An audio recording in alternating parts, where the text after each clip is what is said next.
আজ আমি নিয়ে এসেছি সবজি ভাপা। Welcome back to my channel S কিচেনের পক্ষ থেকে আমি শেফালি নিয়ে এসেছি আপনাদের জন্য আরও একটি নতুন স্বাদের নতুন রেসিপি, সবজি ভাপা। তার জন্য এখানে কিছু উপকরণ নিয়েছি, উপকরণগুলো দেখে নেওয়া যাক। দেখুন, এখানে নিয়েছি কচি পটল, গাগুলো একটু আমি চেঁচে নিয়েছি, ছাল কিন্তু ফেলবো না। চেঁচে ভালোভাবে ধুয়ে লবণ মাখিয়ে রেখেছি। নিয়েছি কাঁচা লঙ্কা, নারকেলের পেছনটা কিন্তু এরকম কালো অংশটা বাদ দিয়েছি। নিয়েছি সাদা সর্ষে, কালো সর্ষে, পোস্ত, টমেটো, আর নিয়েছি চিংড়ি মাছ।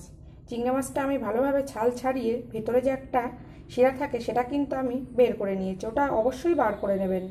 আরও অন্য উপকরণও আছে। তো আমার আরও নিত্য নতুন রেসিপি পেতে আমার চ্যানেলটিকে সাবস্ক্রাইব করুন আর পাশে থাকা বেল আইকনটিকে অল করে রাখুন, যাতে সবার প্রথমে আমার নোটিফিকেশান আপনার কাছে পৌঁছে যায় আর আপনি অতি সহজেই দেখে নিতে পারেন। দেখুন, এখানে নিয়েছি একটা মিক্সচার জার। আমি একটা মশলা রেডি করব। তো এখানে দিয়ে দেব কাঁচা লঙ্কা। আমার এখানে 300 গ্রাম মতো পটল আছে, আর আছে 100 গ্রামের একটু বেশি চিংড়ি মাছ। দিয়ে দেব 1 টিস্পুন সাদা সর্ষে। সাদা সর্ষেটা আমি ভালোভাবে ধুয়ে ভিজিয়ে রেখেছিলাম। দেব 1 টিস্পুন কালো সর্ষে, এটাও কিন্তু আমি ধুয়ে ভিজিয়ে রেখেছি, অবশ্যই কিন্তু ধুয়ে ভেজাবেন। নিয়ে নেব 1 টিস্পুন আর হাফ টিস্পুন পোস্ত।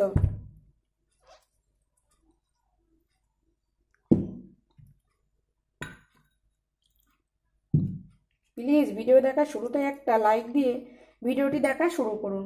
আপনার একটা লাইক আমাকে অনেক দূরে এগিয়ে নিয়ে যেতে সাহায্য করবে। আর এখানে দিয়ে দেব নারকেল।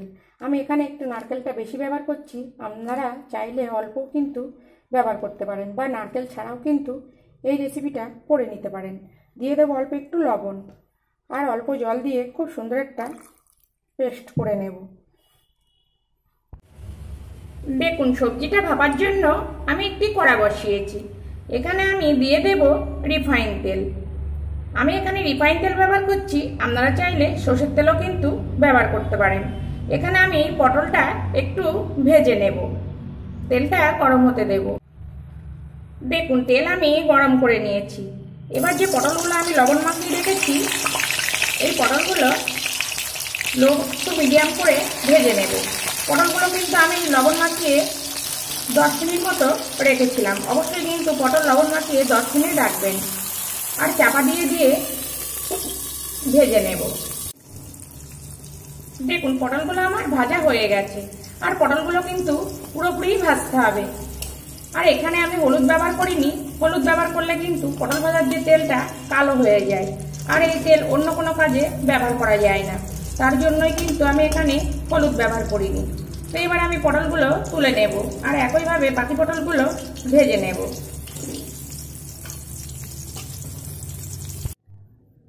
দেখুন, পটল আমি ভেজে নিয়ে এসেছি, আর এদিকে যে মশলা নিয়েছিলাম, মশলাটা এরকম স্মুথ একটা পেস্ট করে নিয়েছি। তো আমি মিক্সিতে পেস্ট করেছি, যাদের কাছে মিক্সি নেই তারা কিন্তু শিলেও বেটে নিতে পারেন। এবার দেখুন, নিয়ে নেব একটা পাত্রের মধ্যে মশলাটা দিয়ে দেব, আর দেব মশলার বাটি ধুয়ে অল্প একটু জল।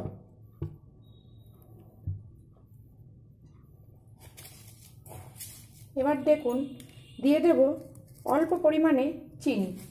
এখানে কিন্তু খুব বেশি মিষ্টি ব্যবহার করা যাবে না। দিয়ে দেব অল্প একটু হলুদ, আর লবণটা কিন্তু খুব বুঝেই ব্যবহার করতে হবে, কেননা মশলার মধ্যে লবণ দেওয়া আছে বা পটলে লবণ দিয়েছি।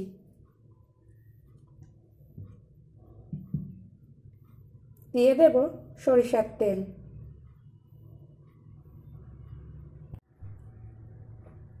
দিয়ে দেব হাফ টিস্পুন মতো লঙ্কার গুঁড়ো। তা আপনারা যেমন ঝাল খাবেন সেটা বুঝেই কিন্তু ঝালটা ব্যবহার করবেন। এবার দেব কেটে রাখা চিংড়ি মাছ।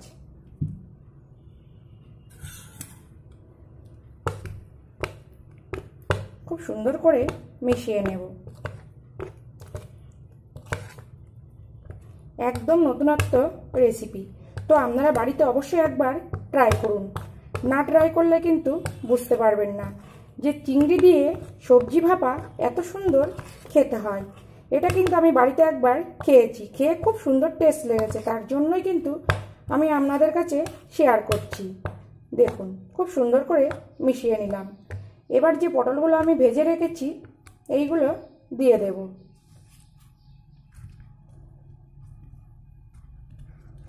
দেখুন, তো এইভাবে মশলা মেখে আমি 30 মিনিট মতো রেখে দেব। তো 30 মিনিট পরে আমি ফিরে আসছি। প্লিজ কেউ ভিডিওটি স্কিপ করে দেখবেন না, প্রথম থেকে শেষ পর্যন্ত ভিডিওটি দেখার জন্য অনুরোধ রইল।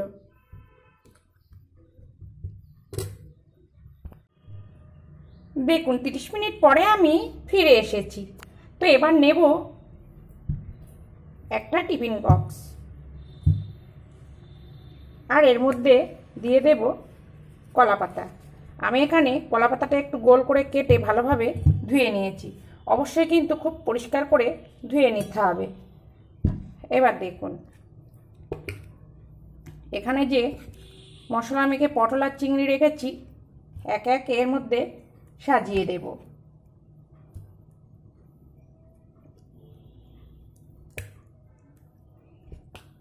দেখুন, তো আমি এটা সাজিয়ে নিয়ে ফিরে আসছি, কেননা সব যদি আমি সাজাতে যাই তাহলে ভিডিওটা অনেকটাই বড় হয়ে যাবে। এমনি বড় ভিডিও কেউ দেখতেই চায় না, তো সাজিয়ে নিয়ে ফিরে আসছি। দেখুন খুব সুন্দর করে পটল, চিংড়ি মাছ আর মশলাগুলো সাজিয়ে নিয়েছি। এবার আমি এখানে দিয়ে দেব চেরা কাঁচা লঙ্কা। তবে কি লবণটা কিন্তু অবশ্যই একবার চেক করে নেবেন। রান্নায় যদি লবণের টেস্ট ঠিকঠাক না থাকে তাহলে কিন্তু খেতে ভালো লাগবে না, তো অবশ্যই লবণটা একবার চেক করে নেবেন। দেখুন ওপর থেকে দিয়ে দিলাম কাঁচা লঙ্কা, আর দিয়ে দেব কয়েক টুকরো টমেটো। আর অবশ্যই যখন ভাবানোর দরকার তখন কিন্তু খোলামেলা একটা পাত্র দিয়েই ভাবানো ভালো। আর ওপর থেকে দিয়ে দেব কাঁচা সরিষার তেল। তো এখানে কিন্তু আমি সীমিত পরিমাণে জল ব্যবহার করেছি। ভাপানোয় যদি অল্প জল ব্যবহার করা যায় তাহলে কিন্তু খেতে ততটাই ভালো হয়। দেখুন সব আমি রেডি করে নিয়েছি। তো আমি যে বললাম সীমিত জল ব্যবহার করেছি, জল শুধুমাত্র কিন্তু আমি যে মশলা পেস্টের সময় ব্যবহার করেছি ওইটুকুই কিন্তু জল ব্যবহার করেছি। এবার ওপর থেকে দিয়ে দেব আরেকটা কলার পাতা। এবার ঢাকা চাপা দিয়ে আমি রান্নায় ফিরব।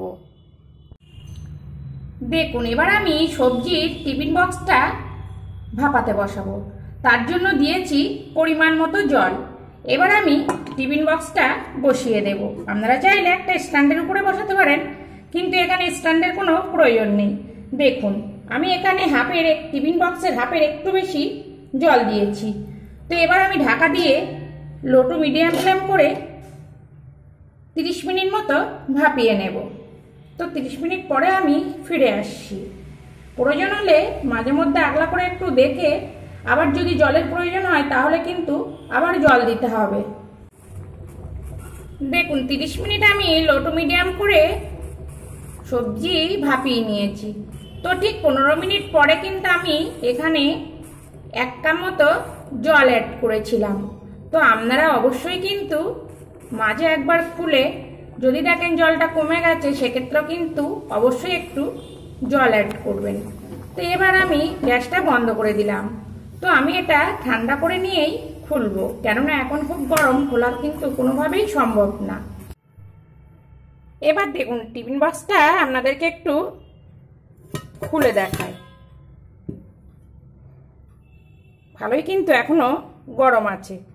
ও কি সুন্দর দেখতে হয়েছে। দেখুন এই চিংড়ি দিয়ে সবজি ভাপা যেমন সুন্দর খেতে তেমন কিন্তু টেস্ট। তো আপনারাও এইভাবে বাড়িতে চিংড়ি দিয়ে সবজি ভাপা তৈরি করুন, আশা করছি খেতে খুব ভালো লাগবে। তো এই পর্যন্ত আমার নতুন বন্ধু, পুরনো বন্ধু যারা আমাকে পাশে থেকে সাপোর্ট করছেন তাদেরকে অসংখ্য অসংখ্য ধন্যবাদ এভাবে পাশে থেকে আমাকে সাপোর্ট করার জন্য। আর যারা সাধারণ দর্শক তাদেরকেও অসংখ্য ধন্যবাদ এভাবে পাশে থেকে সাপোর্ট করার জন্য। তো আপনারাও বাড়িতে এইভাবে সবজি ভাপা তৈরি করুন, আশা করছি খুবই ভালো লাগবে। আর যদি ভালো লাগে প্লিজ প্লিজ আমার চ্যানেলটিকে সাবস্ক্রাইব করে পাশে থাকুন। আর খুব ভালো লাগলে সঙ্গে একটা লাইক আর একটা শেয়ারও করে দিন। তো আপনাদেরকে একটা হাতা দিয়ে সাইড থেকে তুলে দেখাই। দেখুন জল জল ভাব কিন্তু নেই, জল জল ভাব থাকলে কিন্তু এই সবজি ভাপা একদমই ভালো লাগবে না। দেখুন গ্রেভিটা দেখুন কত সুন্দর হয়েছে। তো আমি এই সবজি ভাপা গরম ভাতের সঙ্গে পরিবেশন করব। তো আপনারাও গরম ভাতের সঙ্গে পরিবেশন করুন। তো আবার ফিরে আসবো নতুন কোনো রেসিপি নিয়ে। সবাই ভালো থাকবেন, সবাই সুস্থ থাকবেন।